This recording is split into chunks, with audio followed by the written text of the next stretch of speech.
We now come to the statement. Secretary of State for Defence, John Healey.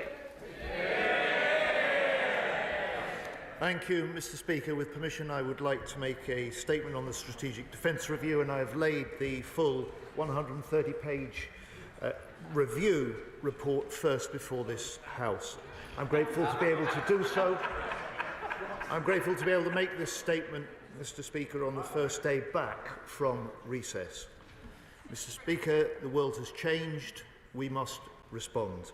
The SDR is our plan for change for defence, a plan to meet the threats we face, a plan to step up on European security and lead in NATO, a plan that learns the lessons from Ukraine, a plan to seize the defence dividend from our record increase in defence investment to boost jobs and growth throughout the United Kingdom, and a plan to put the men and women of our armed forces at the heart of our defence plans.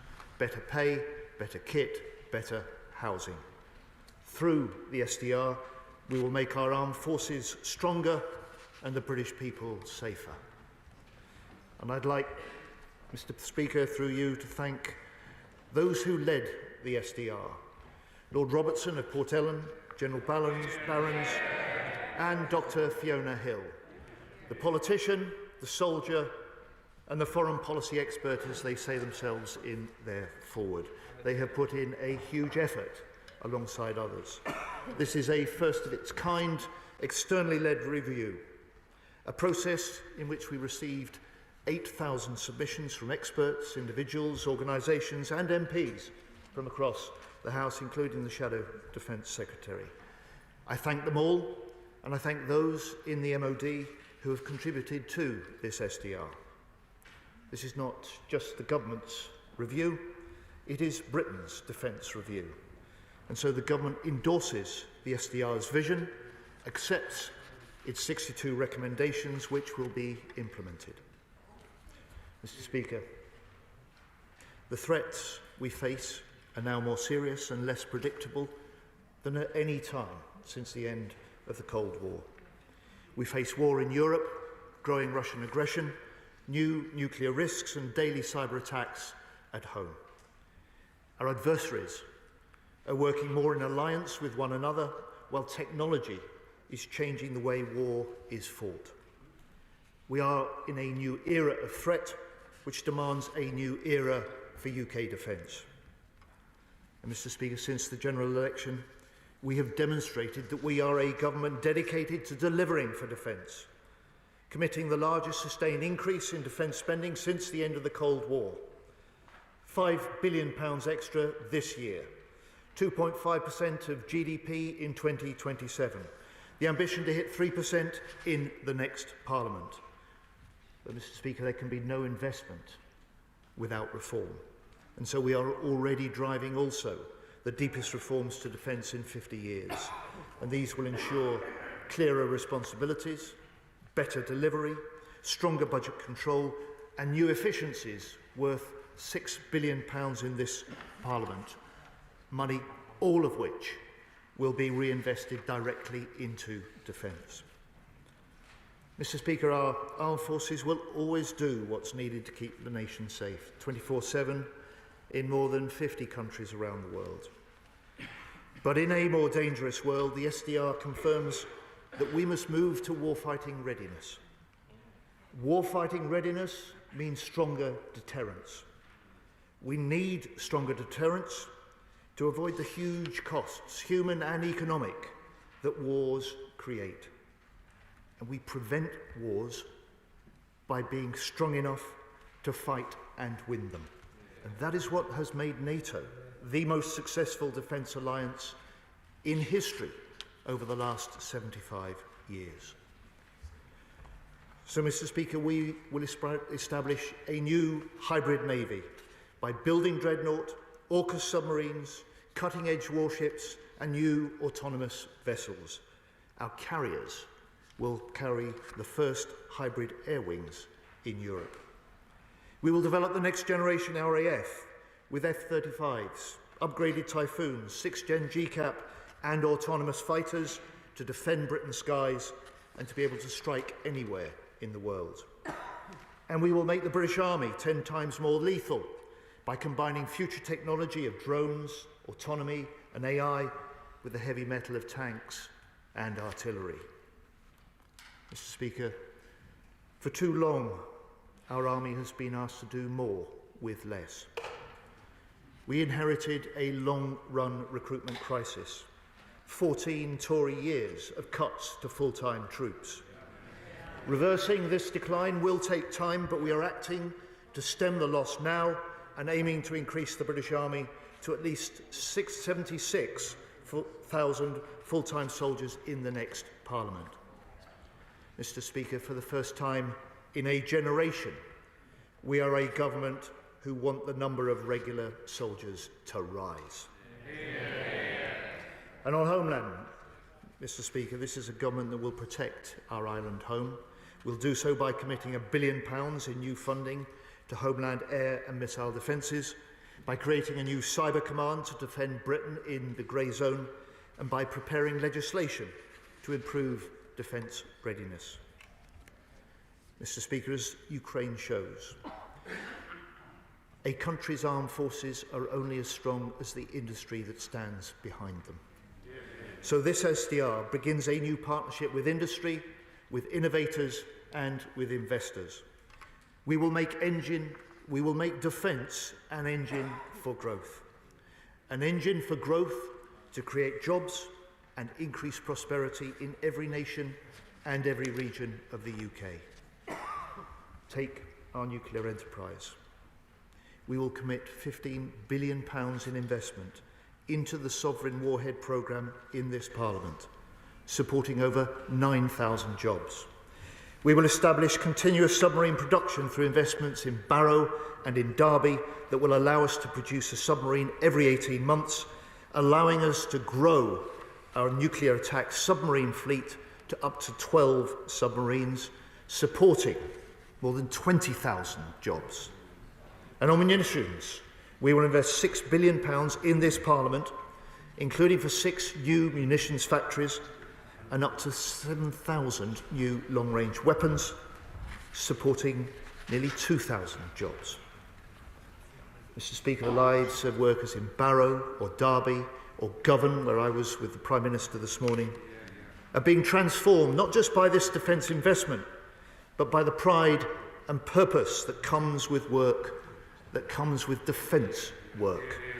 And in the coming years, more communities and more working people will benefit from the defence dividend that this brings. And Mr. Speaker, Ukraine also tells us that whoever gets new technology into the hands of their armed forces fastest will have the advantage.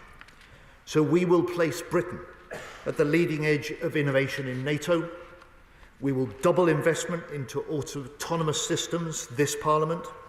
We will invest more than £1 billion to integrate our armed forces through a new digital targeting web, and we will finance a £400 million UK Defence Innovation Organisation. And Mr. Speaker, to ensure that Britain gains the maximum benefit from what we invent and what we produce in this country, we will create a new Defence Exports Office in the MOD, driving exports to our allies and driving growth at home. Mr. Speaker, the SDR sets a new vision, a new framework for defence investment. The work to confirm a new defence investment plan, superseding the last government's defence equipment plan, will be completed in the autumn. It will ensure our frontline forces get what they need when they need it.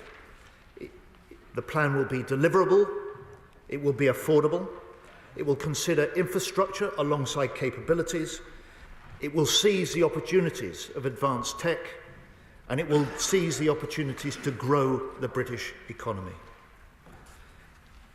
And Mr. Speaker, as we lose the national service generation, fewer families across this country have a direct connection to the armed forces. And so we must do more to reconnect the nation with those who defend us. And so, as the SDR recommends, we will increase the number of cadets by 30%. We will introduce a voluntary gap year scheme for school and college leavers, and we will develop a new strategic reserve by 2030.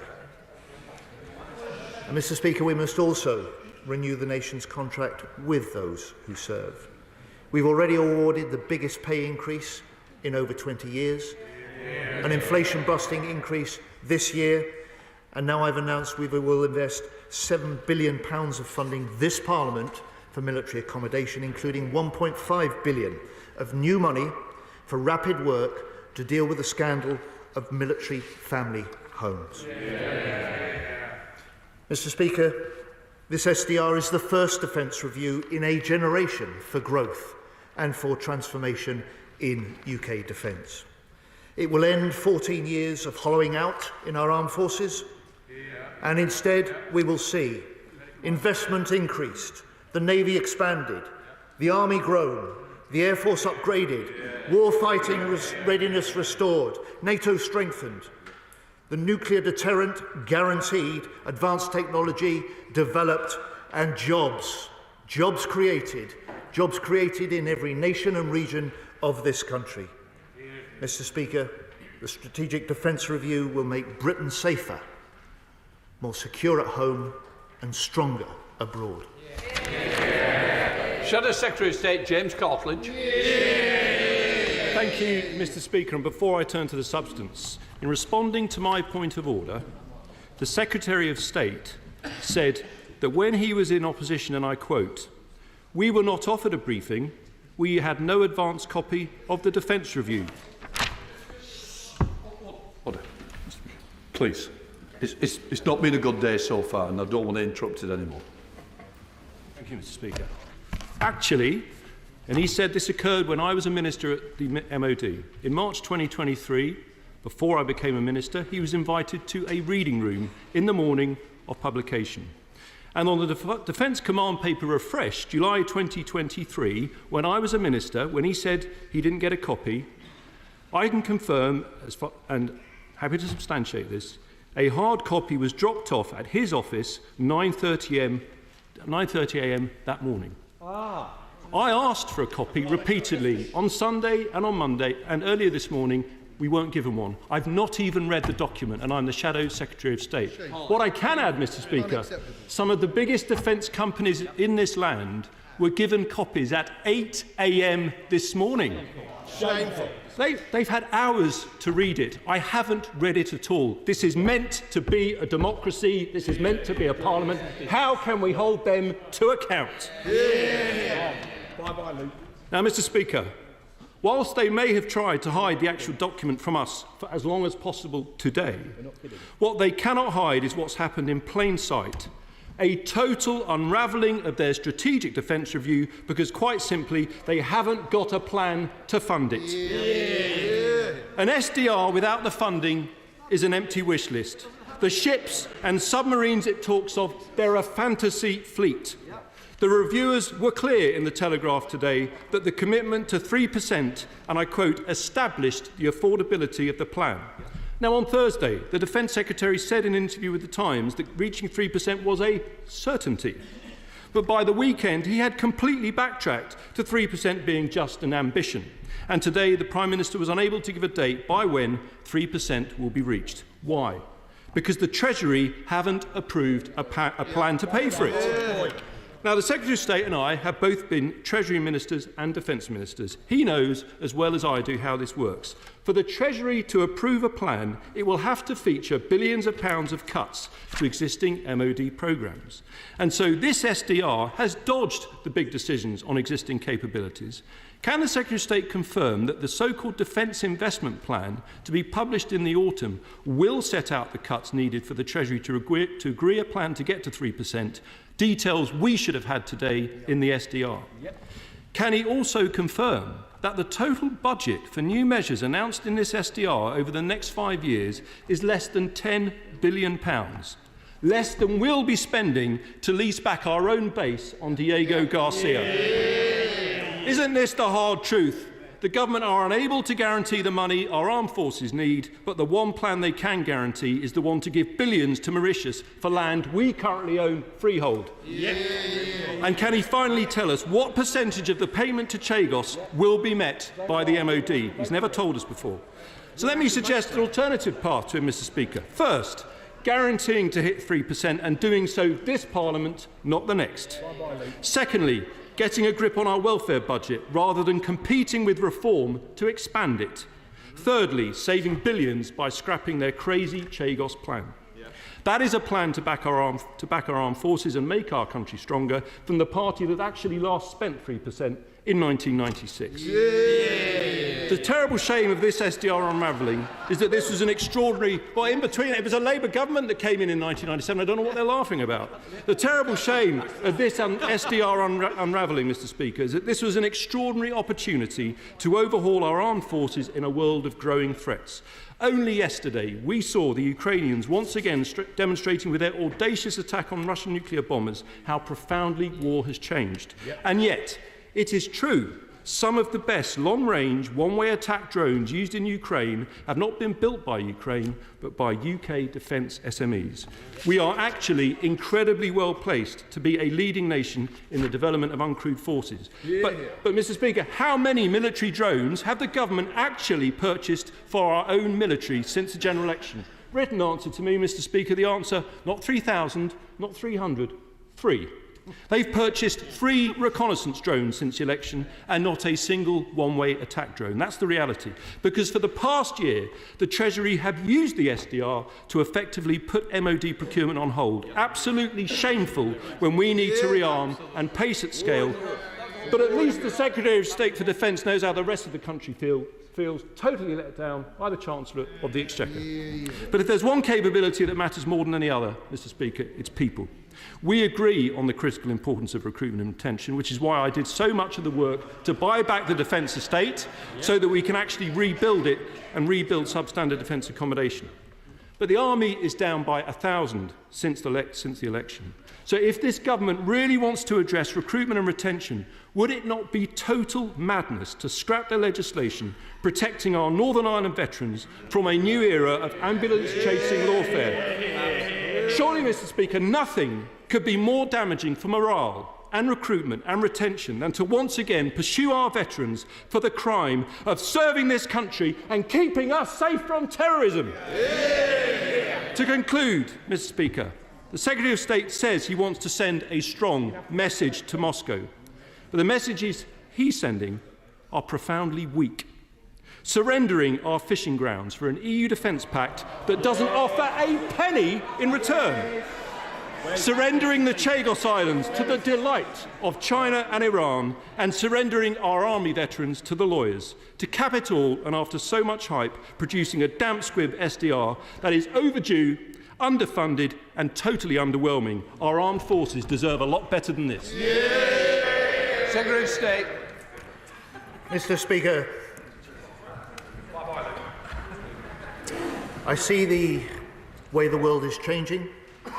I see the way the Chancellor is fixing the economic foundations after the 14 years of failure under the Conservative government, and I have to say to the House, I have no doubt that we will meet our ambition to hit 3% of spending on defence in the next Parliament. It is something that the Prime Minister this morning reinforced. He said that the SDR can be delivered because our commitment to 2.5% was built into the terms of reference. And he said this morning, we are committed to spending what we need to deliver this review. He talks about unfunded promises. He knows about unfunded promises. His drone strategy was unfunded.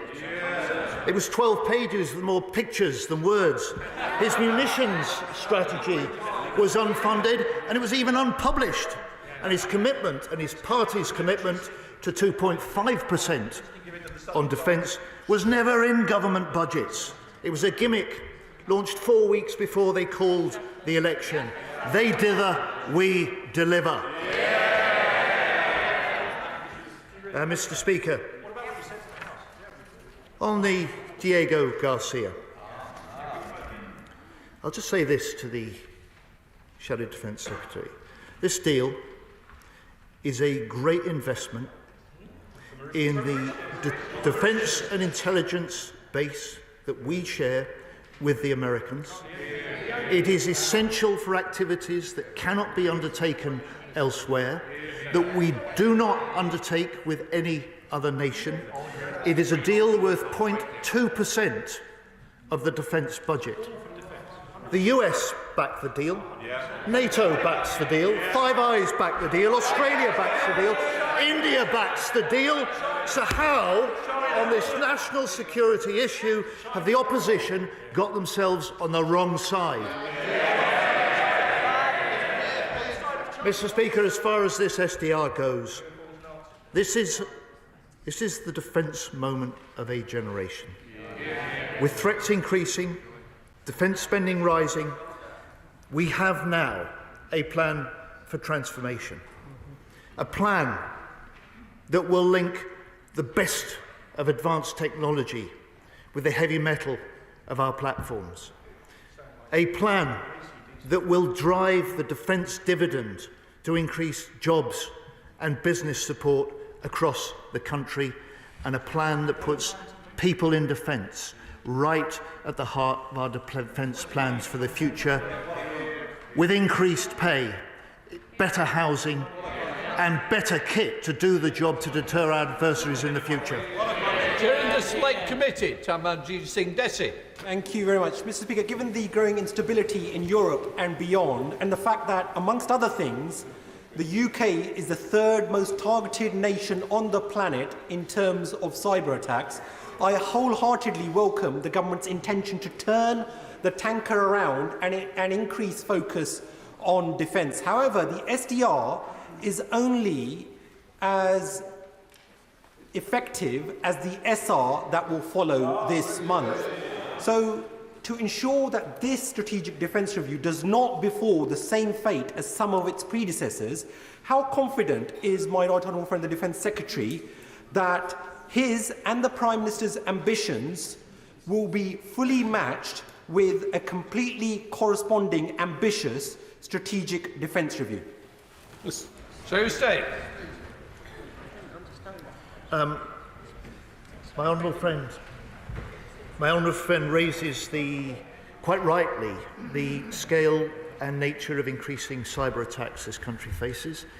I have to say, Mr. Speaker, I was taken aback when I had the privilege of taking this job 10 months ago to find that in the last year, defence across the piece has been subject to over 90,000 cyber attacks that can be linked directly to other states.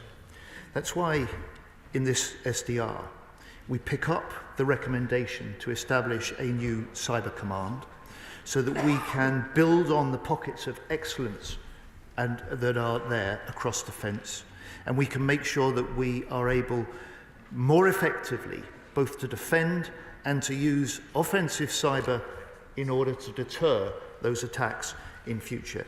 And in terms of the funding, let me just say to my honourable friend, it's an important moment for the government next week with the spending review, but the Prime Minister has settled the funding for defence. He did so in his statement in February. The Chancellor has already put an extra £5 billion into the defence budget this year. We will hit 2.5% of GDP 3 years before anybody expected us to. We have ambition to hit 3% in the next Parliament, and as the Prime Minister confirmed this morning, we will spend what is needed to deliver the vision of this strategic defence review over the next 10 years and beyond. Ellen Morgan, Liberal Democrat spokesperson. Thank you, Mr. Speaker. And I do thank the Defence Secretary for the advance sight of his statement, but although I'm more than disappointed that I only received the SDR 2 hours ago at 3:30 after the journalists. Now, hearing the Prime Minister absolutely right, we have entered a new era, one defined by international instability, geopolitical conflict and global uncertainty. Perhaps not since the end of the Cold War have we faced such a myriad of threats to our defence. a barbaric Russian imperialism under Putin threatening Ukraine's freedom and NATO security, a Trumpian White House defined by its total indifference and even antagonism towards the defence of Europe, and the rising threat posed by China as well as regional pariah states like Iran and North Korea. Taken together, these threats pose a once-in-a-generation risk to our country's defence. Meeting generational risks will require making generational commitments. So I welcome the government's readiness to accept all the recommendations outlined in today's Strategic Defence Review. It is frankly staggering, however, that we still do not have a clear answer to the vital question: where is the money coming from to fund these ambitions? It's a shopping list without the money to pay for it. Exactly, well said. The government has flip-flopped on whether we can expect defence spending to rise to 3% of GDP, the figure on which the proposals of the SDR are premised.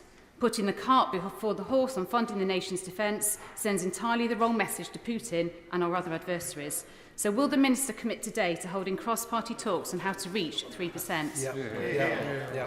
While I welcome the announcement of new funding for military housing and urgent repairs, fixing our recruitment crisis and doing right by our service personnel requires more than sticking plasters. Will the government legislate to require all military homes to be brought under the Decent Home Standard? It's also desperately disappointing that despite having had 11 months to consider how to stem the decline of soldiers from the army, the government appears to have sat on its hands. The shameful decline in troop numbers has only continued on its watch. If the government is serious about delivering for Britain's defence, does the Minister agree with me that reversing the utterly reckless troop cuts overseen by the Conservatives must begin now? Mr. Speaker, I welcome what she's had to say on Ukraine. She'll recognise the way that this government has been supported by all parties in this House for the steadfast support that we've provided to Ukraine in fighting Putin's illegal invasion. She will also recognise that since July, when this government was elected, we've stepped up still further that support for Ukraine. I hope she'll recognise the fact that we have also stepped up the leadership that the UK can offer on European security more widely. Stepping in to convene, and I chaired the first Ukraine support group after 26 meetings where the US led the way. That alongside the French, we are convening the 30-odd nations looking at planning for securing a long-term peace in Ukraine if a ceasefire can be secured. Madam Deputy, Mr. Speaker, this week at NATO, I will be continuing those discussions with defence ministers. On the SDR, this is a vision for the next 10 years and beyond. It can be delivered within the spending commitments this government has made. As the Prime Minister underlined this morning, they were baked into the terms of reference. They've been confirmed by the reviewers. And as he has said, we will spend what we need to deliver this spending review. And I am totally confident that we will meet the ambition of 3% in the next Parliament. On military homes, Mr. Speaker, she's right that for years the scandal of making the families of those who serve live in substandard homes, often mouldy and damp, with leaking roofs and doors. We can change that. We have acted to start to do that. For the first time this year, we have now bought back and we control 36,000 family military homes. For the first time, last month, we have set out a consumer charter with the basics of what people have to expect from the MOD as their landlord. And we have confirmed as well now an extra £1.5 billion over this Parliament that we will use to deal with the worst of military family homes, and we will be able to start also being able to develop long-term, building the homes we need both for our forces and more widely in the country, and use better the huge asset for this country that MOD land offers. Dame Meg Hillier, Chair of the Treasury Committee. Mr. Speaker, may I just use this moment to pay tribute to Lord Etherton, who died recently and whose review into the misjustice to LGBTQ+ veterans was enormous. I really welcome this review from the Secretary of State. I've been around long enough to see the words review, defence and strategic or modern or whatever in many, and as the Right Honourable Gentleman highlighted, the nadir was reached on the Right Honourable Member for Stone, Great Wyllie and Penkridge in a report that had more pictures than text. But this report will only live if all members of this House agree that this is long-term, because as the Right Honourable Gentleman knows, it's the chopping and changing, stopping and starting of programmes that can cause often real problems for our men and women on the ground. Will the Secretary of State, does he agree with me, and what's he doing to try and make sure that we embed this for the long term? Secretary of State. Mr. Speaker, I welcome my right honourable friend's welcome for this SDR. I welcome her recognition that this is a strategic defence review. I welcome her recognition also that this recognises the threats that we face and maps out the framework within which we have to make the investment decisions in order to deliver that, in order to make our forces stronger and, of course, British people safer. Mr. Speaker, I will work with members of all parties across this House whenever this question of national security and the safety of our people is at stake. I welcome her support, and I welcome for her chairwomanship of the Treasury Select Committee, and hope that she may take an interest in that committee, in the fact that at the heart of this SDR, at the heart of our plans, is to make the defence investment, the record defence investment that this government is now making into this country, something that just does not reinforce our national security, but that can drive economic growth, that can bring a defence dividend, that can drive the mission of this government to increase the level of economic growth and bring jobs, business and new tech to every part of the country. Part of the House, Edward Lee. History repeats itself. In 1935, we spent just 3% of national wealth on defence.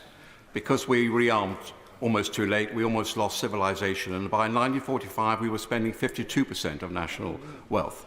Given that we are facing a crisis in Europe, an unparalleled Russian rearmament, almost as great as Germany in the 1930s, will the Secretary of State now do the right thing by history and commit to this House a firm commitment to 3.5%, not as an ambition, but by a set date? Secretary of State. Well, Mr. Speaker, I'm surprised the Right Honourable Gentleman, given the points he makes, has not welcomed two things. First of all, the historic increase in defence spending this government has already put in. An extra £5 billion in this, our first year in government alone.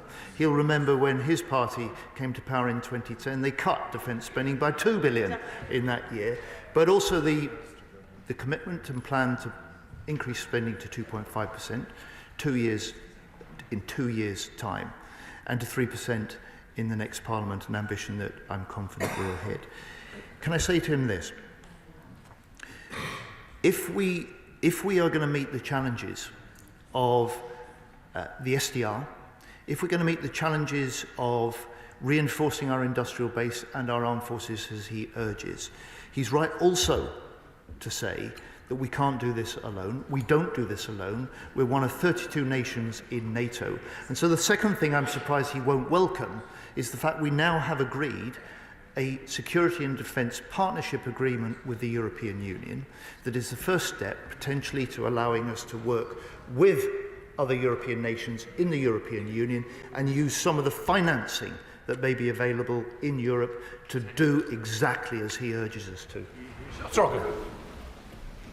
Mr. Speaker, I'm sure the whole House will be under no doubt of just how proud we are in Barrow and Furness to be building the submarines that keep our nation safe. Yeah. The commitment to expanding this country's submarine programme with up to 12 SSN AUKUS boats to be built in our shipyard is the start of the next chapter in that illustrious career. Does my right honourable friend agree with me that defence spending under this Labour government means investment in British companies, in local supply chains and in the very fabric of our communities? Secretary of State. I will indeed, Madam Deputy Speaker. My honourable friend is right. She's a strong champion for Barrow and for its shipyard. she will know that the investment programme that we have confirmed is about increasing the ability to produce more submarines more rapidly and to reach the point where we can look to design, build and launch a new submarine, a new attack submarine every 18 months. That will allow us to respond to the threats that we anticipate in 10, 20 years' time. It will allow us to meet our NATO commitments, and we will succeed in doing this to the extent that we have a government ready to invest, and we have a town in Barrow and a supply chain across the whole of the United Kingdom of proud workers willing to lend their professional expertise to this production and this most important mission, securing our nation's defences for the future, contributing to a stronger NATO, and also reinforcing our ability to generate jobs and prosperity, including in Barrow. Lincoln Chop. Thank you. Thank you, Madam Deputy Speaker, and I thank the Secretary of State for his statement. When I worked on these in the Ministry of Defence, all defence reviews had up arrows and down arrows. And from what I've read in the brief time that we've had the defence review, it does seem a lot of up arrows. There's only one that I can really find, which is not extending dreadnoughts out of service date beyond 2050. Does the Secretary of State want to roll the pitch a bit and just indicate where capabilities might be de-emphasised or indeed lost? Secretary of State. Madam Deputy Speaker, this is a strategic defence review that sets out a vision and a framework for decisions over the next 10 years and beyond. It could only be delivered because of the increase in defence spending, the historic increase, the largest increase in defence spending this government has made since the end of the Cold War. That is the basis on which we'll make the decisions. That's the basis on which we will deliver the SDR's recommendations. Alex Baker. Deputy Speaker. It's a proud day for us in the home of the British Army to see Labour investing more in defence. More than we saw under 14 years of the Tory government. It's clear to me that we need more innovative financing solutions to support the new defence technologies set out in the SDR, such as the technologies being developed at Cody Business Park in Farnborough, which I visited this morning. Will the Secretary of State support my campaign for a multilateral defence, security and resilience bank to help power more investment, jobs and opportunities in Aldershot, Farnborough and right across the country? Secretary of State. Madam Deputy Speaker, she is proud of the government, she's proud of the SDR, and I have to say we are proud of her as the first Labour MP ever for the town of Aldershot, the home of the British Army, and she serves that community and she serves the Army with great distinction as the town's MP. She is also doing some extremely valuable work on how we start to make sure that we can match the significant increase in public investment, taxpayers' investment in our defence, with more private sources of investment. And I'm following the work that she's doing in developing those ideas very closely, and I'm looking at them very closely as well, as I know my right honourable friend the Chancellor is too. Sir James Cleverly. Thank you, Madam Deputy Speaker. Like many in the House, I've only had a chance to skim read the SDR. Fundamentally, it seems to be heading in the right direction. But why so timid? Why so slow?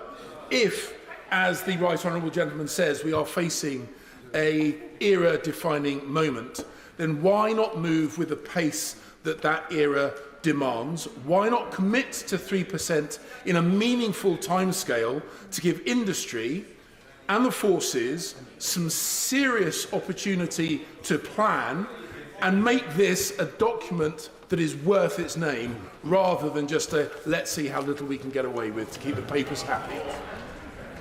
Madam Deputy Speaker, I reject that characterisation completely. I'm glad he recognises this is the SDR going in the right direction. It certainly is. He will therefore recognise it is a complete break from what the government that he was a leading member of less than a year ago was presiding over. 14 years of hollowing out and underfunding our armed forces, and ended now. A defence with no vision for the future, that's ended now. A plan to make sure that we can bring the very best of innovative technology to reinforce the strength of our armed forces and the traditional hardware we've got, that ends now. The SDR will deliver that vision. We will deliver it. Kelvin Bailey. Thank you, Madam Deputy Speaker. This SDR underpins the reason why I left the Royal Air Force, to be part of a government that takes its commitment to defence and security seriously and which brings about the end of hollowing out of our armed forces that took place under the last government. The measures taken within this SDR reverse fundamental and damaging delays that the previous government took within our defence programmes, supports our personnel and provides a clear and credible path to meeting the challenges presented to us by Russia. But in the words of General Barrons, the greatest threat to this SDR is in its delivery. So, can my right honourable friend provide us with an understanding of what measures are being put in place to ensure that we deliver the SDR and the defence proposition that undermines, that underwrites our defence and our security and prosperity? I'm very grateful to my honourable friend and the contribution he makes to debates in this House and to the determination of the Labour government to deliver this SDR. I said in my opening remarks, there cannot be investment without reform, and from day one, reform was a top priority for me as Defence Secretary. It does not bring photo opportunities and front pages, but potentially it brings the results that we need in the future. So we have set up a military strategic headquarters. We have the Chief of the Defence Staff for the first time now commanding the chiefs. We have a new National Armaments Director. We have a single investment budget. We have budgetary control now that was not there before. Madam Deputy Speaker, these are the ways, the reforms in place, the further reforms we will drive that the SDR reinforces and endorses. This is the way that we give ourselves the best chance to deliver the vision set out by the reviewers so ably in the Strategic Defence Review report. Madam Deputy Speaker, what is the difference between the Chancellor's black hole and the Defence Secretary accepting 62 recommendations from the SDR without committing the funds to favour them? Because the Prime Minister and the government have committed the funds. We've committed the funds. We built them into the terms of reference that allow this strategic defence review over the next 10 years and beyond to be delivered. That's the confirmed view of the reviewers. That's exactly what my job now as Defence Secretary will be to do. Fred Thomas. Speaker, and I strongly welcome the Secretary of State's support and his leadership in this time of increased threats. We saw over the weekend that Ukraine have managed to destroy, they say, as many as 40 Russian bombers deep inside Russia.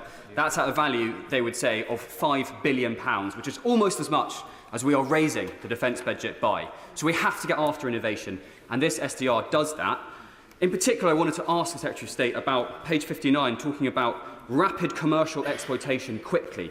It mentions pulling the latest technology into operations, unlocking private equity and venture capital. My question is this: do we need to change the commercial competition laws within the civil service to allow that to happen, or can it already happen?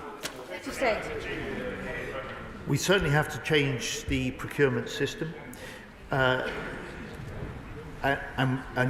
the Chancellor and I have already announced at the spring statement the way that we will ensure that the sort of innovation that my honourable friend talks about can move from to contract far faster than we've done before, and that we can make sure that the sort of spiral development that the Shadow Defence Secretary first started to look at in government can actually be pursued and put in place. We will do that. It's part of the procurement reforms that we are bringing in place, because pace, as well as new innovation and new companies that have so much to offer, are part of how we do this in the future. Madam Deputy Speaker, can I just say that Mark Rutte, head of NATO, the last few days said that all NATO nations must achieve 3.5% of GDP on defence spending. Now, I heard the the right honourable gentleman, a man who, by the way, I respect a lot, and he's known me for a long time in this House. I simply say to him, when he said on Saturday, there is no doubt the UK defence spending will rise by 3% by 2034, I nodded in approval and thought, great, they've got a commitment. By Sunday, that appears not to be the case. Can I say to him, nobody here wants this strategic defence review to succeed more than I do, having sat in here and never agreed with the idea of the peace dividend from start to finish. Russia, China, North Korea and Iran are all seen as threats inside this. So will he now, please, get to the dispatch box, as the character that he is, and say, to achieve this, we will need at least 3%, if not more, and this government will be committed to spending it. Secretary of State. I'd say to the right honourable gentleman, look, don't take it from me at the dispatch box this afternoon, take it from the Prime Minister when he said, we will spend what is needed to deliver this review. He's made that commitment in the House. He's made that commitment today. It is the vision of this strategic defence review that becomes now the mission of this government to deliver. In room. Thank you, Madam Deputy Speaker. Much of the new hardware pledged today won't be delivered for some years and won't be effective without the personnel to operate it.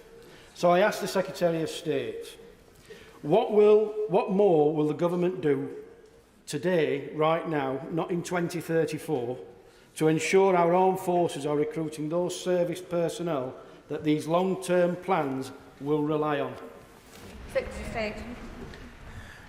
Well, Madam Deputy Speaker, the honourable gentleman is right. In many ways, defence is a special case. Many of the decisions we need to take now in order to secure the future of future generations, in order to develop and secure the capabilities we will need in order to do that in 10, 20 and 30 years' time. And he's also right that it's the people that are at the heart of this. In terms of recruiting into the armed forces, he'll recognise the 14 years of failure and the recruitment and retention crisis that we were left with last summer. He will know that I've removed over 100 of the rules that prevented some people from applying to join the forces. He will know that I've introduced a direct entry for those with cyber talent to join and contribute to our defences. And he will recognise also that we are looking to retain those who are valuable to us, paying better, looking to upgrade the housing, and where needed, special retention payments to deal with it. This is going to take time. We're closing the gap, but I'm determined that we will reverse that long-term decline. And for the first time, this is a government that wants to increase, not see a further cut in the size of our army. Emma Lewell. This review is welcome. Where the last government hollowed out our armed forces, we are rebuilding. Russia's Northern Fleet and China's Polar Silk Road ambitions have seen both countries focus and cooperate in the High North. As the framework nation for the JEF, the UK has limited surface fleet capable of operating in the polar ice. Can my right honourable friend confirm if the new hybrid navy will see this capability scaled up? Secretary of State. Madam Deputy Speaker, I can, and I can also say to my honourable friend, she plays an important part in debates in this House, including on the Defence Select Committee. She recognises that, as we can see from Ukraine, and as we can see from Ukraine, it is the nations that are able to bring together the innovation, the rapid innovation in new technology, with the hardware of established weaponry and platforms that will have the combat edge in the future. I'm determined that Britain will be at the leading edge of innovation in NATO, that our forces will be better equipped in the future, and that we will reform and rebuild our British industry to be able to equip them for exactly that. John Clare. Thank you, Madam Deputy Speaker. I very much welcome the aspirations of this strategic defence review. And I welcome the statement on page 7 where it says we will develop a new defence investment plan. But as the Secretary of State knows, through all the budgets and fiscal events that he sat through, he cannot give this House a categorical assurance over future spending commitments. So I would ask him that he makes clear to this House what decisions he is prepared to make with respect to the existing commitments such that he can secure that additional funding at subsequent spending reviews and budgets. And I do hope that when he does come clean completely to this House, he will make clear that there will be considerable ongoing investment at DSTL at Porton Down, because they do an enormous amount to secure the future understanding of future technologies in the defence arena. Secretary of State. Madam Deputy Speaker, the delivery of the SDR vision can only be done because of the commitment to increase defence spending this government has made. The defence investment plan is a new investment framework, a new investment programme, developed in the context and defined by this SDR vision. The work on that new investment plan will be completed and published in the autumn. Chianwara. Thank you, Madam Deputy Speaker. And there's much in this strategic defence review which will be of interest to my committee, but I welcome the report, and in particular the recognition that science, innovation and technology are both an opportunity as well as a threat. Can he confirm that the numerous references to AI in the report are to a sovereign AI capability, whether publicly or privately developed?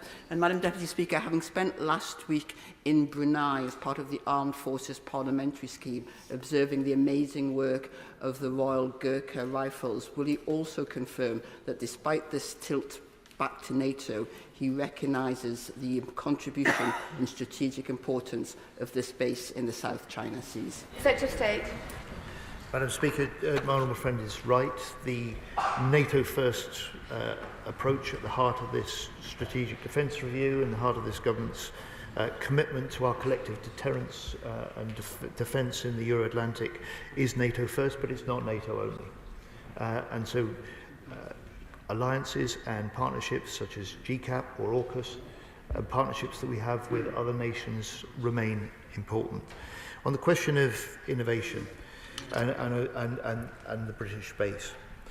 She will recognise that as part of warfighting readiness, we require an industrial readiness. And that industrial readiness, that industrial deterrence that is part of preventing our adversaries from considering attacks against us, means that our companies must be able to innovate, they must be able to scale up production if we're faced with conflicts in the future. And that will be, if you like, a touchstone for the way that we will take many of the decisions as we invest in the future. Mike Martin. Thank you, Madam Deputy Speaker. This defence review gives us a long shopping list of technological advances: the cyber command, digital backbone, drones, AI, and this is right and proper. But the British military is tiny. Recently, the Select Committee heard that if we had to fight tonight, we could scratch together 5 ships and 30 planes. And the person who told us this was the former head of the MOD's own Strategic Net Assessment Office. So would the Secretary of State agree that the lesson from Ukraine is actually that to fight and win wars, you need to have a mass of force, a large force with tech that is good enough, rather than a small, perfectly formed, high-tech force? And is this lesson being heeded in the review? Short answer, yes. Longer answer, we do not fight alone. We do not plan to fight alone.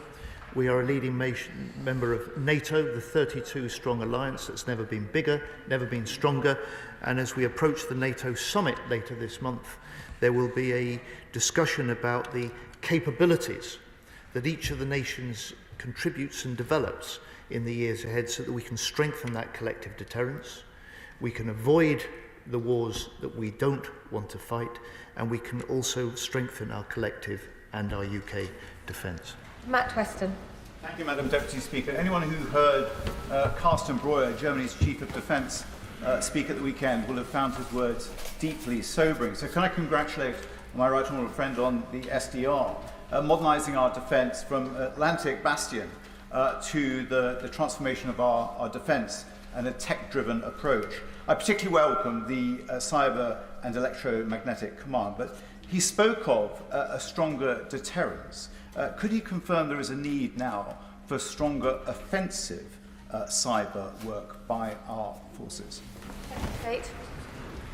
Indeed, my honourable friend is right. He'll be aware of the National Cyber Force that we are developing further. He will be aware that I have confirmed and the SDR recommends the establishment of a cyber and electromagnetic command that will be in place and that will do exactly as he suggests. It will reinforce our capacity, it will reinforce our expertise, it will reinforce our ability both to do defensive and offensive cyber as part of the deterrence and the defence that we need of this country.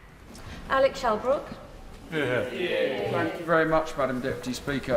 I welcome the Defence Review. It does set a direction, there's much in it, but I would like to just say some of the Secretary of State, which I don't agree with, on page 68, paragraph 20, about Defence should only run training and education itself when it cannot be obtained externally at suitable cost, because I think tying in with page 105 and point 4, where it says it reconsiders its training estate need, the Navy should ensure this capacity by design.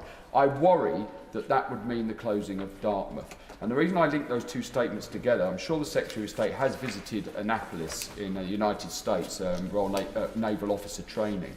And the model they have there really is one that brings a real fellowship to people who want to stay in the armed forces because of all those things that are offered through those degrees, etc. So can I urge the Secretary of State to perhaps, when we have a further debate, I'll expand on those comments, but also give a reassurance that great institutions and buildings such as Dartmouth are not going to be closed under this review.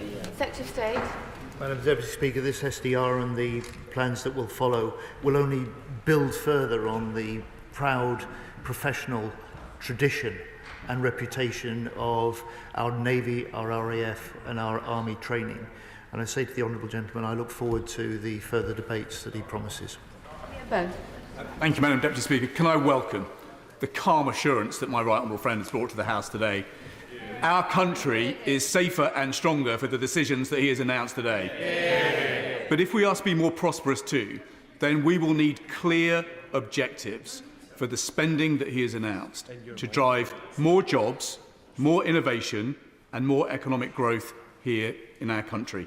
Will he set out clear targets for each of those objectives when he brings forward the Defence Industrial Strategy a little bit later on this year?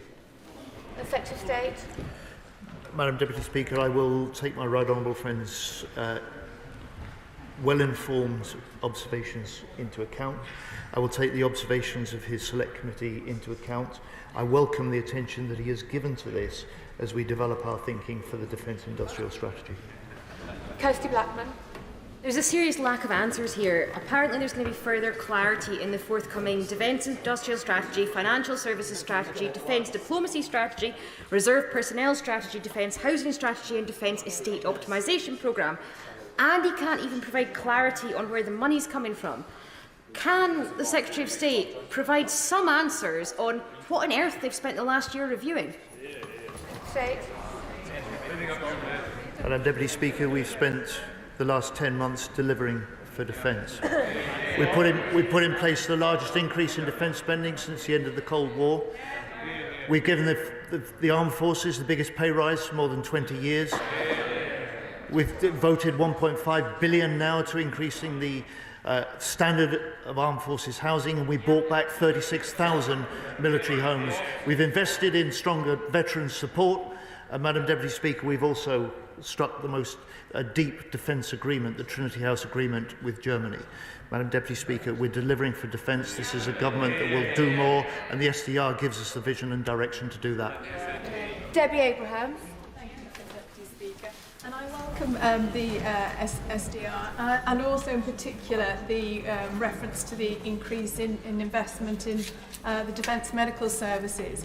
But given that 70% of veterans have a clinical mental health condition, can my right honourable friend explain the interface that this will have with the NHS mental health services and how that will be managed? Secretary of State. Yeah, my honourable friend makes a really important point.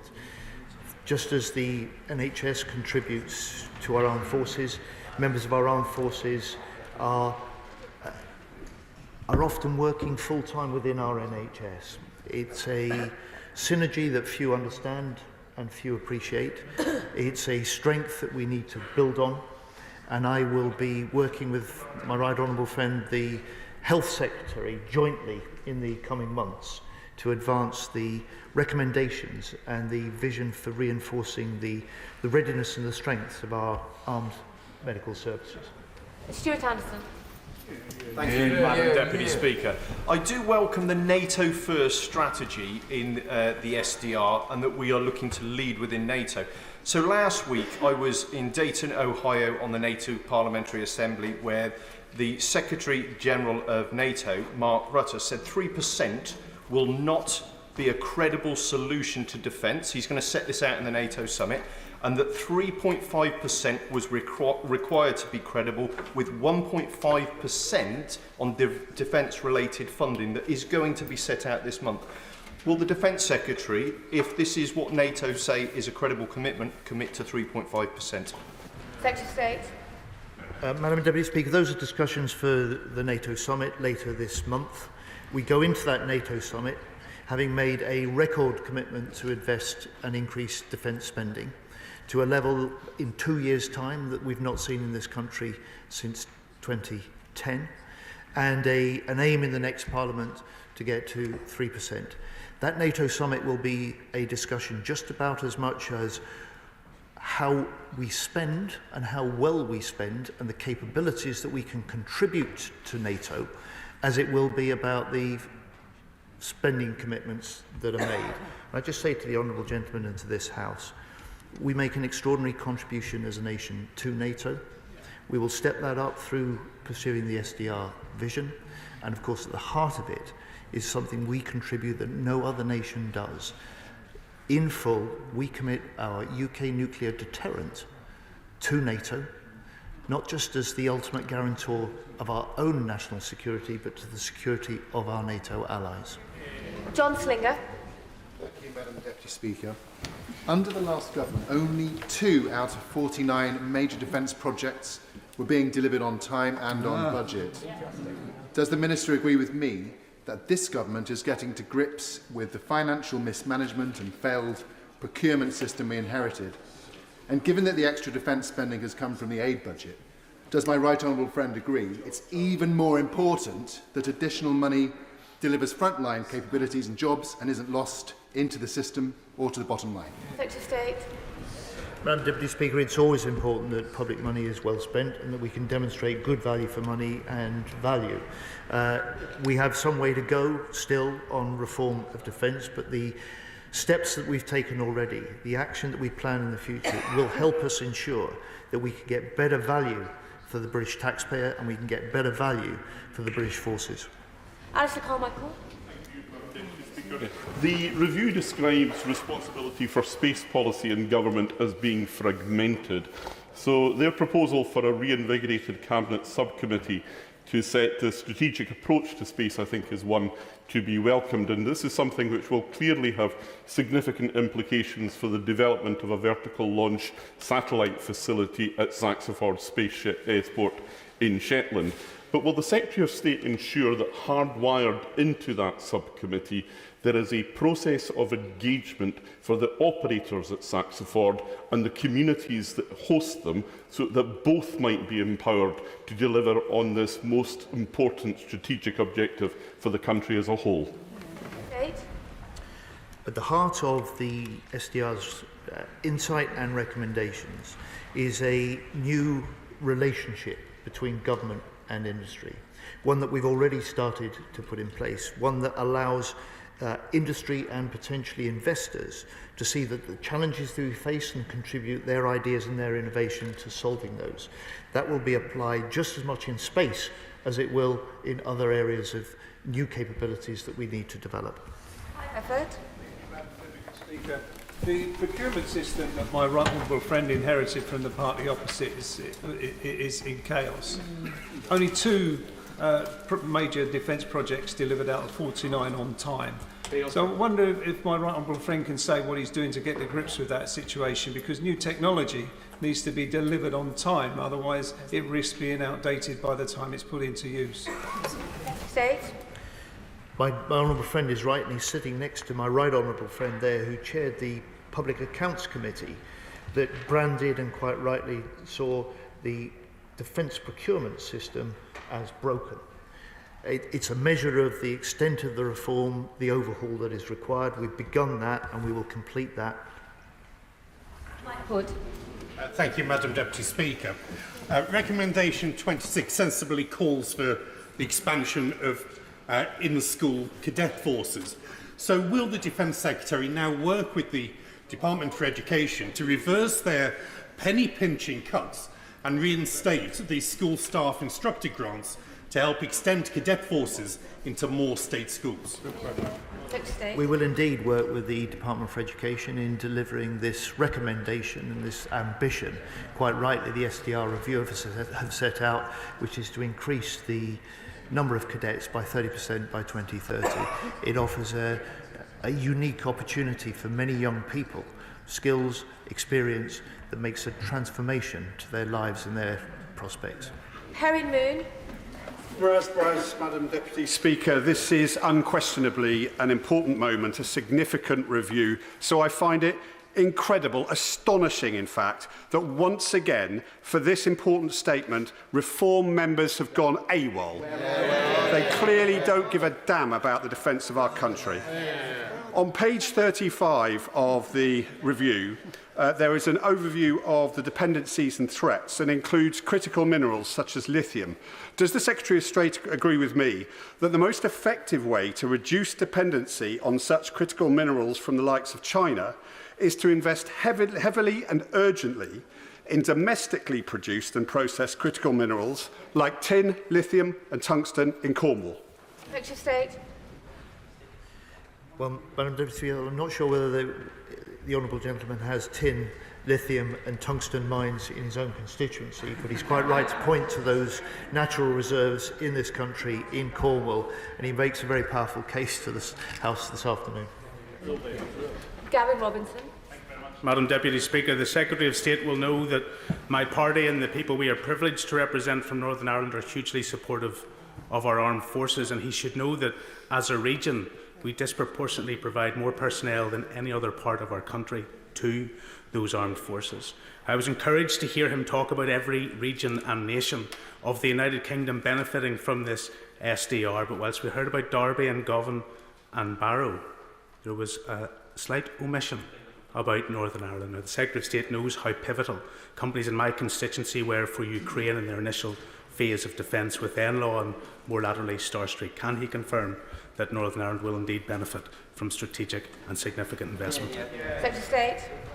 I can indeed, Madam Deputy Speaker, and the right honourable gentleman knows it is already as a result of decisions this government has taken, not least the LMM missiles that are produced in his constituency, which we are ramping up to deliver more to Ukraine during this year.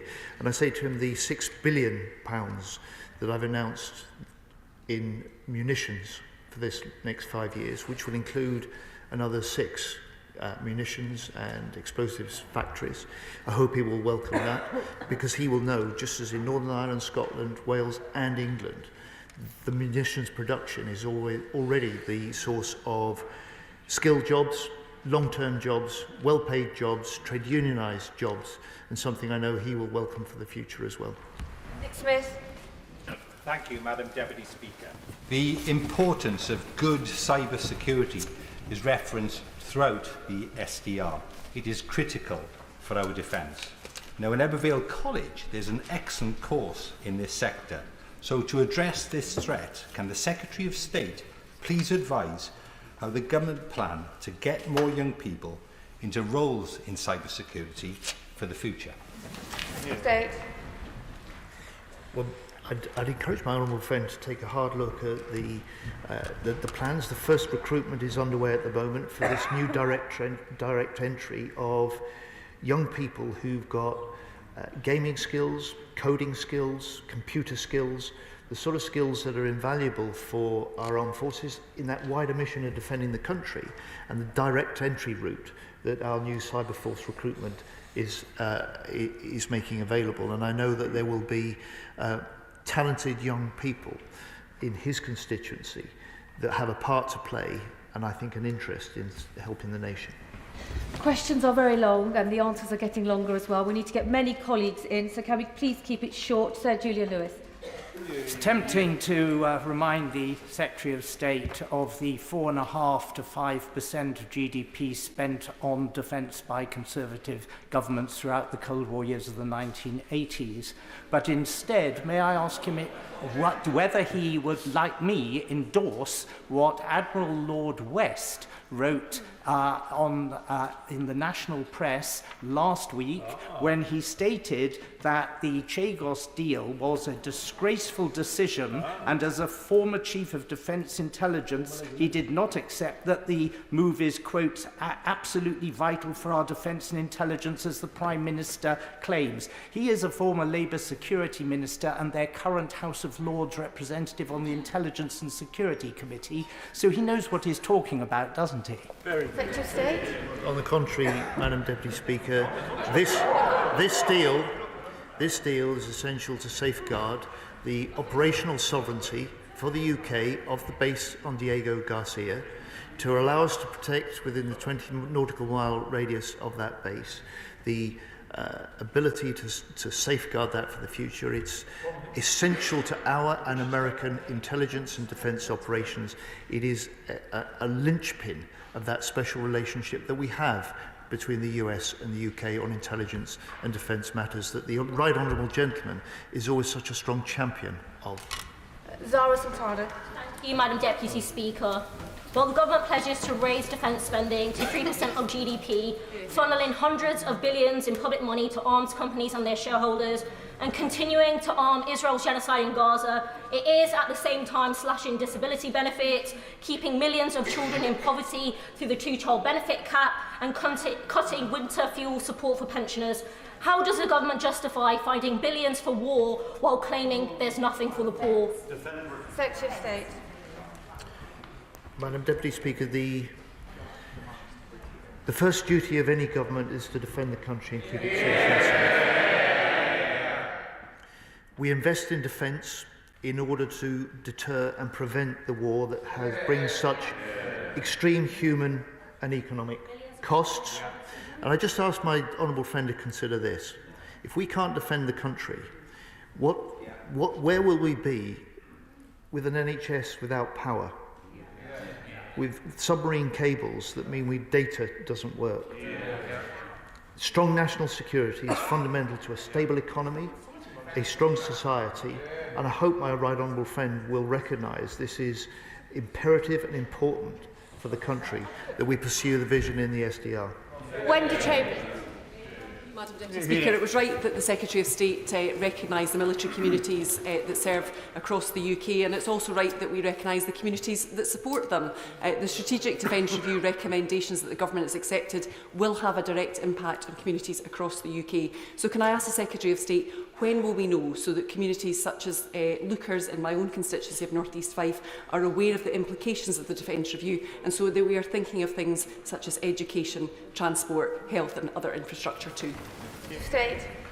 Well, from today, Madam Deputy Speaker, the Armed Forces communities, including in hers, in her constituency, will be able to read the report for themselves. They will be able to draw the implications for them and their families for themselves. Julie Binns. Madam Deputy Speaker, I'm proud that my constituency of Carlisle and North Cumbria is home to Europe's only electronic tactics facility, and I'm proud that it's this government that has set out steps in this SDR to strengthen our electromagnetic and cyber defences. Could the Secretary of State say a little bit more about why those elements of our defence are so critical? Madam Deputy Speaker, the facility of my honourable friend's constituency plays a really essential role in our national security. I welcome her support for this, and she'll recognise that the decision to set up a cyber and electromagnetic command is part of what the SDR does, drawing lessons from what we can see about the way that the nature of warfare is changing week by week in Ukraine. Thank you, Madam Deputy Speaker. The document says this will allow us to grow our nuclear-powered attack submarine fleet to up to 12. And isn't the truth, and let's speak the truth, that this is the ask to the Treasury? The spending review has yet to decide what the defence programme will actually be.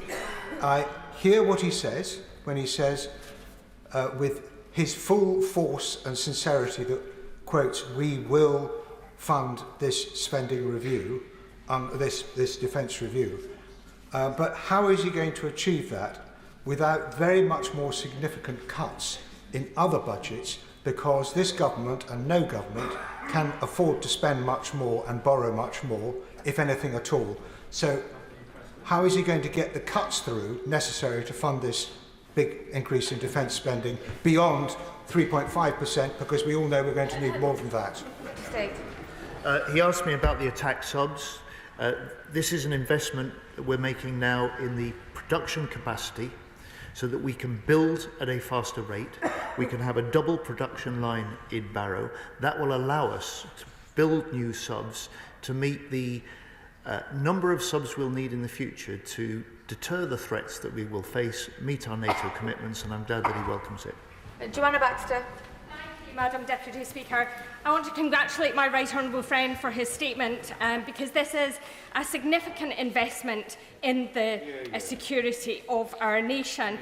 I was thrilled to see the Prime Minister announce up to 12 new attack submarines, boosting growth in Scotland and the UK, keeping the UK safe for years to come.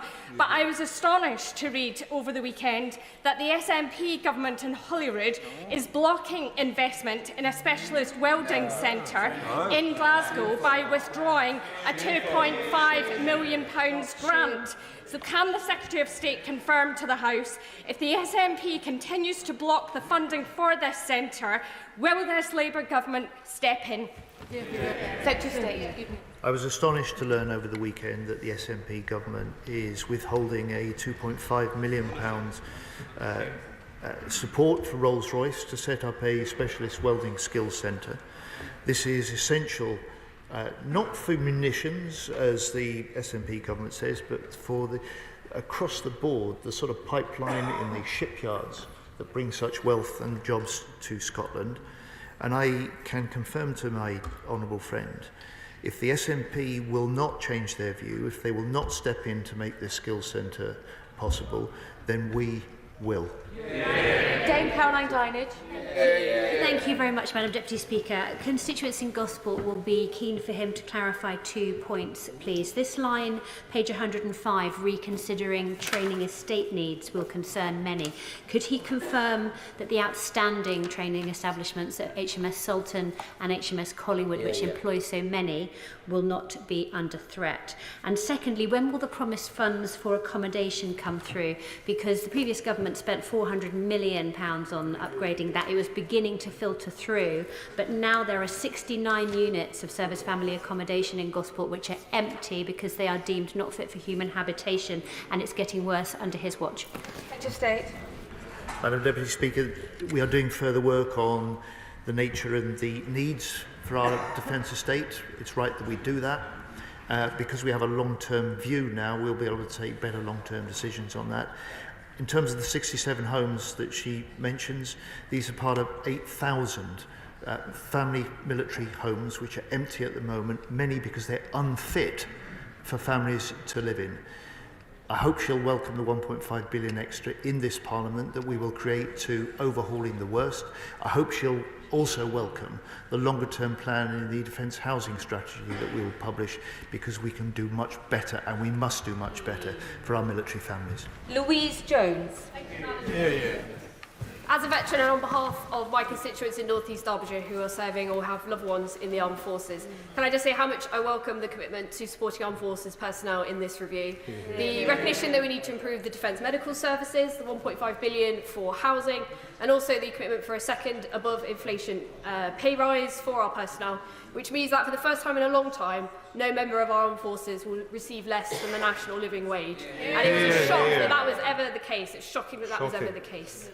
Will the Secretary of State agree with me that this shows, and while the Conservatives are the ones who left us in this mess, that Reform couldn't even bother to turn up, that this shows only Labour is the party for our armed forces personnel? My honourable friend is right. Labour is the party of defence. Labour is the party that will put defence people right at the heart of our plans for the future. Better pay, better housing, better kit to do the jobs that they serve and they volunteer to do to defend us all. Ellie Chance. Thank you, Madam Deputy Speaker. This government seems to have confused security with spending more on weapons, but warheads don't buy a safer world. They make it more dangerous. So can I ask the Minister, instead of wasting 15 billion on nuclear warheads, weapons that must never be used and that should be as unacceptable as biological and chemical weapons, instead of wasting 15 billion on nuclear warheads at a taxpayer subsidy of more than £1 million per job created, why not spend that money instead on real security, which must involve defence and diplomacy and development? Real security, like decent housing and public services. Real security, like tackling the challenges of the climate crisis and pandemic preparedness. Secretary of State, Secretary, order, Secretary of State. We strengthen our armed forces to secure the peace, not to fight the war. We deter the attacks that we fear by being strong enough to defeat our enemies. And I say to the Honourable Lady, on our deterrent, this has helped keep the stability and peace in Europe for over 75 years. It has been the ultimate guarantee of our national security. It is what Putin fears most. And in NATO, we are the only nation, the only European nation that commits its deterrent in full to the protection of other NATO allies. We play a unique role, we make a unique contribution. I really would like the Honourable Lady to recognise that, even if she can't support it. Patricia Swallow. Thank you, Madam Deputy Speaker. I was pleased to read in the SDR about the importance of building on the 2024 Joint Declaration on the Norwegian-UK Strategic Partnership, a partnership that recognises the autonomy of both countries, but the strength that comes from working together. Would my right honourable friend agree with me that this important partnership would be further strengthened if Norway decided to purchase the Type 26 frigates, the best frigates in the world, built in Govan and Glasgow South West and Scotstoun in my Glasgow West constituency? Indeed, Madam Deputy Speaker, the best frigates in the world, and I have been working hard to persuade the Norwegians that joining the UK with our Type 26 frigates is about reinforcing the deep partnership that we already have in two nations alongside the US, protecting the North Atlantic and the High North from Russian aggression. This statement's been going on for well over an hour. We'll have to conclude in the next 20 minutes. The questions will have to be short, as will the answers. So Geoffrey Clifton-Brown. Thank you, Madam Deputy Speaker. The Secretary of State has set out an ambitious defence review this afternoon. Will he, as soon as possible after the spending review next week, set out in a defence investment plan in some detail so that the PAC can examine whether the funds match the equipment that he's talked about today, so that this ambitious plan can be delivered and is affordable? Secretary of State. Well, as Chair of the PAC, he knows the problem with the previous government's defence equipment plan. I said in my statement the work will be completed and published on a new defence investment plan in the autumn. Graham Downey. Thank you very much, Madam Deputy Speaker, and can I thank the Secretary of State for his statement today. The review puts shipbuilding firmly at the future defence of the UK, particularly in the High North, something I've raised in this House many times, and looking towards a Royal Navy which is powerful, cheaper and simpler. The workforce at the dockyards in Rosyth and my constituency are ideally placed to deliver this, and just last week we saw the rollout of HMS Venturer, the first Type 31 frigate for the Royal Navy. Can I ask the Secretary of State to confirm that he is committed to shipbuilding in Scotland, including in my constituency, in contrast to the SNP who just this week turned down the opportunity to bring new skills to that sector in Scotland? Secretary of State. Madam Deputy Speaker, we are totally committed to shipbuilding in Scotland, and I pay tribute to the workers in his constituency in Rosyth for their pride, their professionalism and the sense of purpose and the contribution they make to our national security. Callum Miller. Thank you, Madam Deputy Speaker. The service personnel and their families of Bicester Garrison in my constituency are victims of the scandal of military family housing to which the Secretary of State referred. The investments highlighted today are therefore welcome, but to reassure my constituents, can the Secretary of State commit that military housing will reach the decent home standard? Can he give the date by which the Defence Housing Strategy will be published? And can he confirm that he's accepted the recommendation in the SDR that all proceeds from housing developments on MOD land will be reinvested in military housing? Secretary of State. The Honourable Gentleman is right to raise this long-run scandal. I'm sure will recognise that we can't turn this round overnight. I hope he'll also recognise the steps we've already taken this year, the 36,000 military homes brought back into public control, the plans we're putting in place for the future. It will allow us to put an end, finally, in this Parliament to the scandal that we've seen of military families forced to live in such substandard accommodation. Olivia Bailey.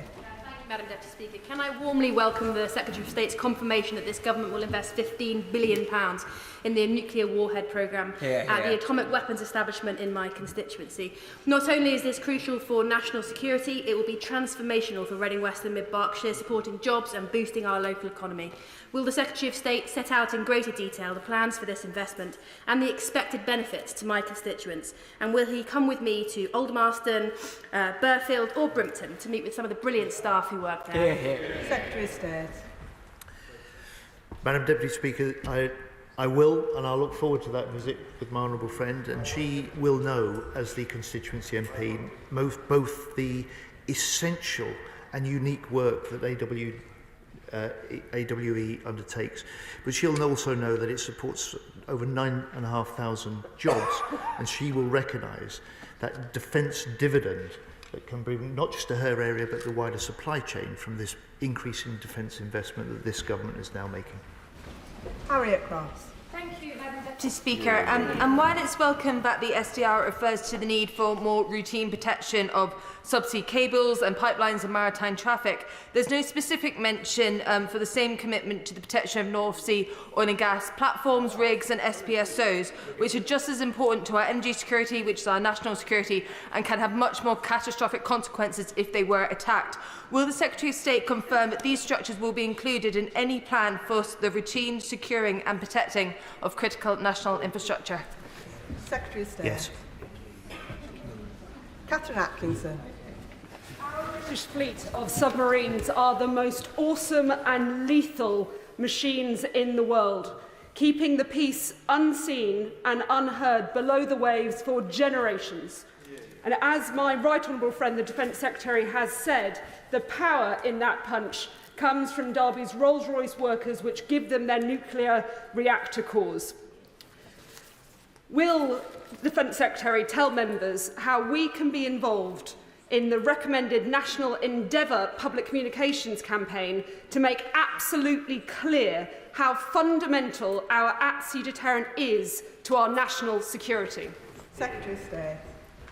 Madam Deputy Speaker, in many ways my honourable friend is doing exactly that this afternoon in the House by reinforcing the importance of this at the heart of our security, but also the importance of it to the jobs, the technology, the businesses, the supply chain and the strength of the economic growth. And she is making the case that defence investment can drive economic growth, and we will make sure that it does. Paul Holmes. Thank you very much, Madam Deputy Speaker. I refer the House to my interest declared in the Register. Can I just push the Secretary of State on the answer he gave to my right honourable friend, the member for Gosport, about HMS Collingwood? My constituents will look for reassurance of making sure that has a long-term place in the defence estate. But can I also ask him about recommendation 40, which says the Royal Navy should explore alternative approaches to augmenting the Royal Fleet Auxiliary to deliver a balanced, cost-effective fleet that maximises the UK's warfighting capabilities. The RFA is already stretched, and I've been on visits to the RFA where they have told me that they are stretched with the operational requirements placed on them. Can I ask him, it sounds to me like that is a loss of operational independence, so will he commit to an expansion of the Royal Fleet Auxiliary consisting of ships that are purely managed by the Royal Navy under the Defence Estate? Secretary of State. Madam Deputy Speaker, we're proud of the Royal Fleet Auxiliary. They increasingly do tough jobs that in the past we would have expected the Royal Navy to undertake. Their role and contribution is under-recognised, and I'm keen to see their role reinforced, the recognition greater, and we will make sure that we do that as we pursue the SDR's vision. Rachel Maskell. Thank you, Madam Deputy Speaker. The 1st Division, headquartered in my constituency, impressed upon me the importance of our diplomacy and soft power and the excellence of the training which is provided to our armed forces. We've heard a lot about hard power today, but will he ensure that we put serious resources into that soft power, the diplomacy, which is so important at de-escalating risk, but also will he ensure that we continue that training in my armed forces city of York? Secretary of State. Madam Deputy Speaker, her city, the City of York, has a proud military history. She speaks strongly of it this afternoon. She's right to recognise the role of diplomacy alongside hard defence, but perhaps she also could do more to recognise the fact that defence, military and civilian defence personnel have an important diplomatic role to play alongside the Foreign Office. And one of the things we're doing is working much more closely together in this government compared to the way that we've seen Foreign and Defence Secretaries too often in the past at loggerheads rather than working cooperatively. Dr Caroline Johnson. Thank you, Madam Deputy Speaker. Madam Deputy Speaker, Sleaford and North Highcombe is the home to RAF Cranwell, RAF Digby, much of RAF Waddington and Beckingham training ranges. This defence review will be read with interest across the constituency. Many of my constituents serve in the armed forces, are veterans or work in the defence industry. Could the right honourable gentleman please confirm, firstly, will he give a commitment to the expansion of RAF Digby, which is currently planned, and secondly, will he ensure that he supports the Greater Lincolnshire Regional Defence Security Cluster, which was established in 2023? Secretary of State. Madam Deputy Speaker, I can't give her a commitment at the dispatch box today, but I can say to her that I take those arguments seriously. I hear what she has to say this afternoon, and she's speaking up for her area, and there has some great strengths in her part of Lincolnshire. Richard Bergen. Thank you, Madam Deputy Speaker. These 12 new nuclear-powered AUKUS submarines will almost double the UK's fleet of such submarines. Given these submarines are to be shared with non-nuclear Australia, doesn't this go against the UK's obligations under the Non-Proliferation Treaty? And as they are part of the AUKUS Treaty, a treaty with the USA, as well as Australia, and focused in the Asia-Pacific, doesn't this risk adding to the growing tensions developing between the USA and China and make us all less safe? Secretary of State. No and no. The AUKUS partnership is entirely consistent with the Nuclear Non-Proliferation Treaty and our obligations, and no, because it reinforces the regional stability and security. It reinforces regional deterrence, makes conflict less likely, not more likely. Sarah Dye. Madam Deputy Speaker, Leonardo, based just outside my constituency, has been left as the sole bidder for a major defence contract worth up to £1 billion. The project could contribute more than 12,000 jobs to the UK supply chain, including 1,500 skilled jobs, some of which would be in Glastonbury and Somerton. So could the Secretary of State confirm the timeline for decision-making on the procurement of the new medium helicopter? Secretary of State. Deputy Speaker, I can confirm that the process is underway, that we're giving it our full attention, and we'll make any decisions as soon as we can. Luke Akerst. Thank you, Madam Deputy Speaker. The Secretary of State will be aware that I've been raising concerns about the state of our air and missile defences. I welcome that in the SDR today that air and missile defence will be a key focus as we make the UK secure at home and strong abroad. Notwithstanding previously announced initiatives to bolster collaboration on air and missile defence with our allies, can the Secretary of State give us more detail on what conclusions the SDR drew on this vital aspect of national defence? Secretary of State. The SDR drew the conclusion that we need to take potential threats to our homeland more seriously than we have needed to do in the past. And that is the reason that I've made the commitment that we will invest £1 billion in this Parliament to further strengthen, especially radar, communications, the integration of our missile and air defence. But my honourable friend will appreciate this, that is part of the UK's air and missile defence is provided by our NATO allies, and we have great protection from the fact that our front line is not on the coast of the UK, but our front line with Russia is on the borders of the eastern flank. Jim Allister. Strapline on the front cover of the review says, "Making Britain safer." I trust the Secretary of State means making the United Kingdom safer. At page 87 it says this: "The connection between the UK Armed Forces and wider society is the long-standing and necessary foundation for the defence of the country." In light of that, will this review reverse the rundown in Armed Forces personnel in Northern Ireland, where today, according to answers in this House, there are 5 Royal Navy and Marine personnel stationed? Of all the services, all 3 together, there are only 1,305 personnel, yet we supply to those services a huge number of personnel. Will this review reverse that rundown and make sure that every part of this United Kingdom shares in the provision of the Armed Forces services? Secretary of State. The honourable gentleman knows well the scale and the depth of the recruitment and retention crisis. He knows very well that over the last 14 years we've seen consistent cuts in the strength of our full-time forces. This is the first government for a generation that wants to see an increase in the size of the full-time British Army, and that's what we will work to deliver. Gordon McKee. Thank you very much, Madam Deputy Speaker. I was pleased to join the Secretary of State this morning in Glasgow, where we met some of the workers building the Type 26 frigate. And as my honourable friend, the member for Glasgow West, has already said, the Norwegian government is considering placing an order for the frigate. So can I ask the Secretary of State to do everything he can to encourage our Norwegian friends to order the frigate? Secretary of State. I am, and I will. Danny Kruger. Thank you, Madam Speaker. The Defence Secretary has just thrown into doubt the future of the new medium helicopter. I'm very concerned to hear that that programme clearly may not go ahead. Can he just tell the House whether he plans to reduce the number of RAF Chinooks, which, as he knows, are very important both to our Special Forces and to our Army? Are there any plans to reduce numbers of Chinooks? Secretary of State. But, Madam Deputy Speaker, I would encourage the honourable gentleman not to read what he has into my remarks. I was simply stating the facts as they are, that there is a process underway that has got to conclude, and that's simply what I said to his honourable friend there. Madam Deputy Speaker, this review is not about cuts.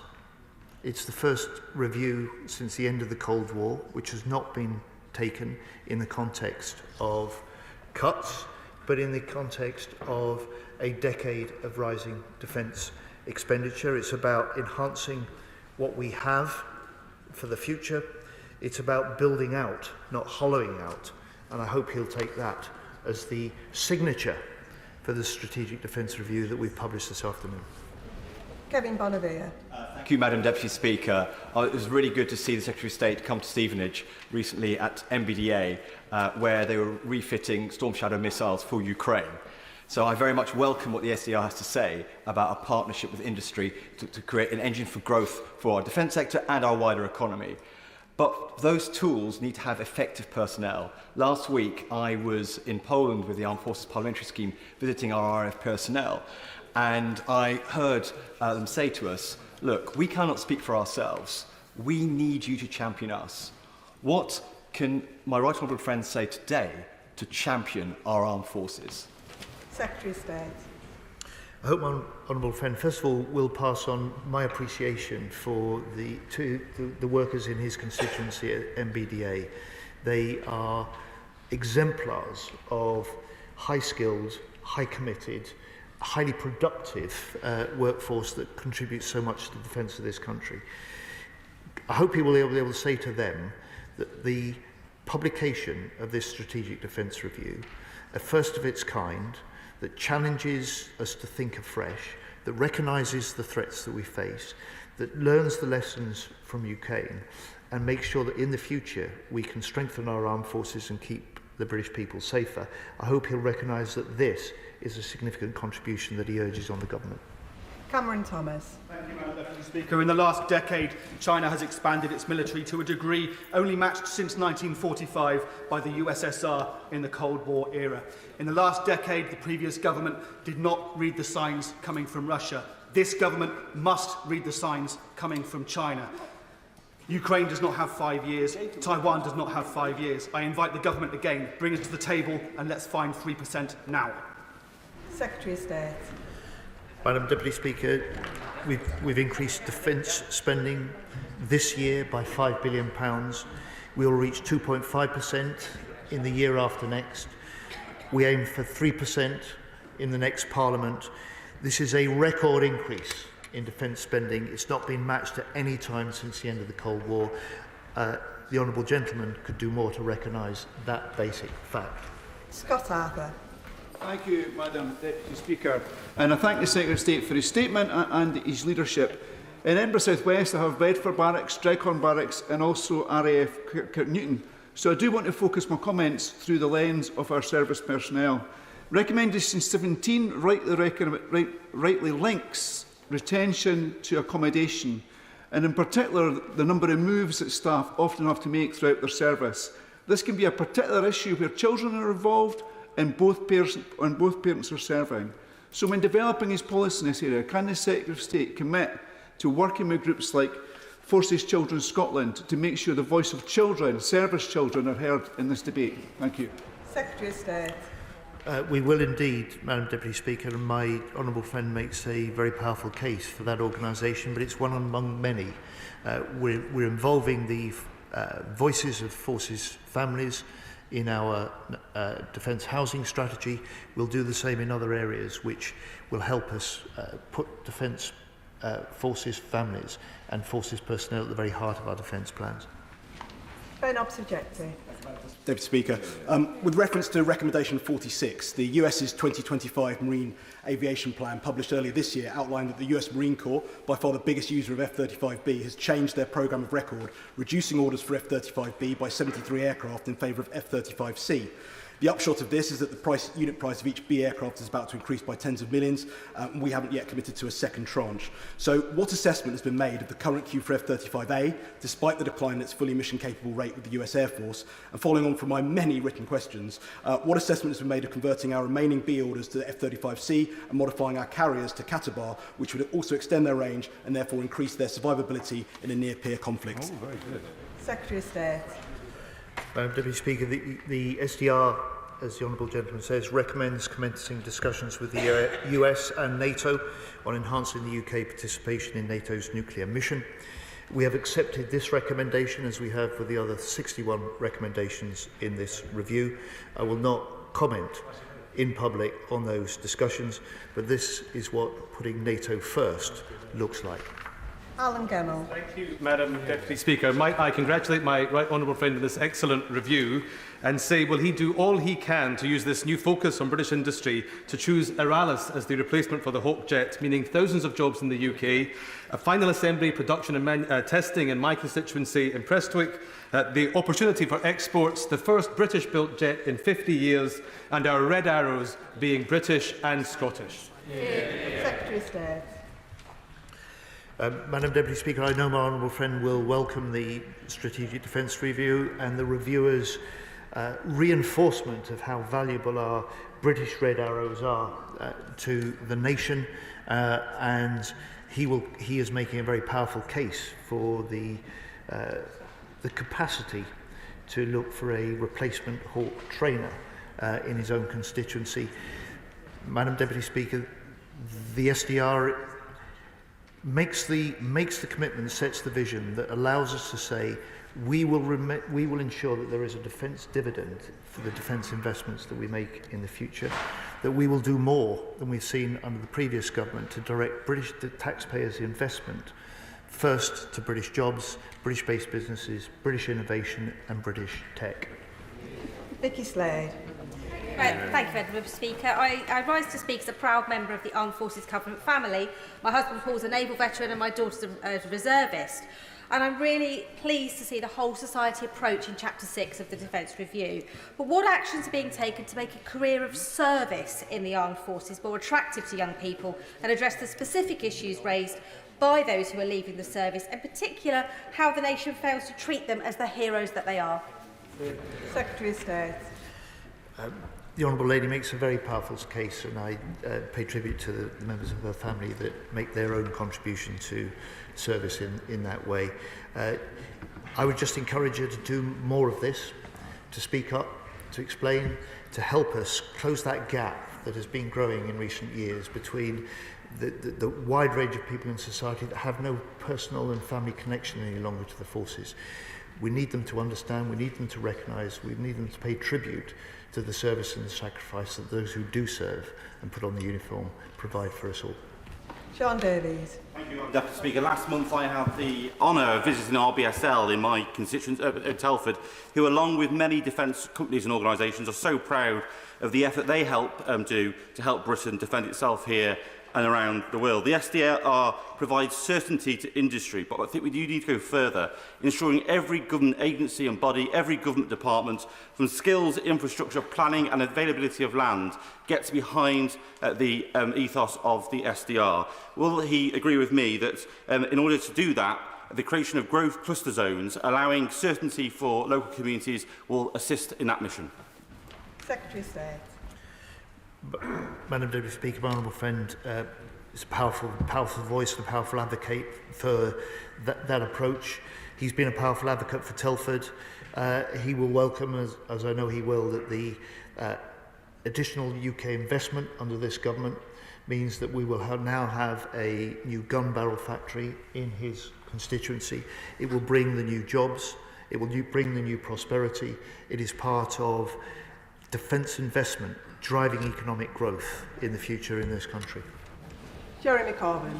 Thank you, Madam Deputy Speaker. The world is in the midst of an arms race. Last year, according to the Stockholm Institute, $2.7 trillion was spent on arms, a 9% increase on the previous year. He's proposing a very substantial increase in defence expenditure by this country. What I find sad and disappointing is in the review, there is no analysis, there's no documentation, there's no process of how we reduce tensions around the world, bring an end to the existing conflicts, and enhance and empower the world's institutions, like the United Nations, to avoid conflict in the future, so we can deal with the real issues of insecurity, of poverty, hunger, which forces so many people to become refugees around the world. Surely there is a way that we could be doing things that brings about a more peaceful world, rather than just pouring more and more money into weapons. Secretary of State. I understand the right honourable gentleman's argument and his point of view. He overlooks the fact that this Strategic Defence Review draws on over 8,000 submissions that were part of the material that they base their recommendations and their vision on. And I would simply say to the honourable gentleman, we deter those conflicts that have such massive human and economic costs by being strong enough to defeat those adversaries that would do us harm. That's why NATO has been the most successful defence alliance in history over the last 35 years. That's why we will step up and play a more leading role in NATO for the future.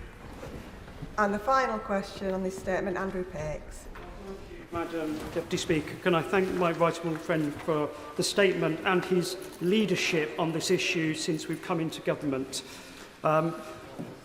Too many people will know that when it comes to defence, it's not just the money you spend, it's how that money is spent. And one of the challenges we saw under the previous government was that where investment went in, it did not create jobs and opportunities in the UK. Before I entered this House, I had the great privilege to serve many of our defence manufacturing workforce as Deputy General Secretary of the Prospect Trade Union. So alongside our armed service personnel, can I thank those defence workers we have in this country? Yeah. And can I ask the Secretary of State, can he tell us that it isn't just the kit we buy, it is the jobs and opportunities and apprenticeships we create that will mark the success of this really important review. Yeah. My honourable friend hits to the very heart of this strategic defence review. A different view of the investments we make, investments that will not just strengthen our armed forces, but that will help drive growth in our economy. And I pay tribute to Prospect and GMB and Unite, the members and the workers in the defence industry that contribute so much. And Madam Deputy Speaker, if I may, can I apologise to honourable members on both sides of the House that despite nearly 2 hours at the dispatch box, we haven't got through everybody's questions, and if there are points that any member wants to raise with me, please do so directly and I will provide them with answers. That concludes the statement. Point of order, James Cartledge. Thank you, Madam Deputy Speaker. And I just want to add to what I've said earlier in my point of order and to seek your guidance, because I just reiterate how incredibly disappointing it is if you're the Shadow Secretary of State for Defence, on the day of the SDR you don't get to read it before you have to stand up and respond to the government. But the key point I want to make is this. I said earlier that we knew of one major defence company that had received a copy of the document at 8 a.m. this morning. I've been told of another major prime, one of the largest, who received a copy at 8 a.m. this morning. That means that at the time that I was messaging the Minister for the Armed Forces, begging him to let us have a copy, and he was saying we couldn't, they were having breakfast reading the SDR. And now, you heard Mr. Speaker, he referred to the phrase skin in the game. He was very concerned about a document being given early in the morning to big defence companies that have skin in the game. Can you advise us on what more we can do to probe this point and hold the government to account on the issue of commercial sensitivity? I thank the honourable gentleman for notice of that point of order. The House will be aware of the importance Mr Speaker and indeed all occupants of this chair place on statements being made to the House first and adequate notice being given. He has put his point on record.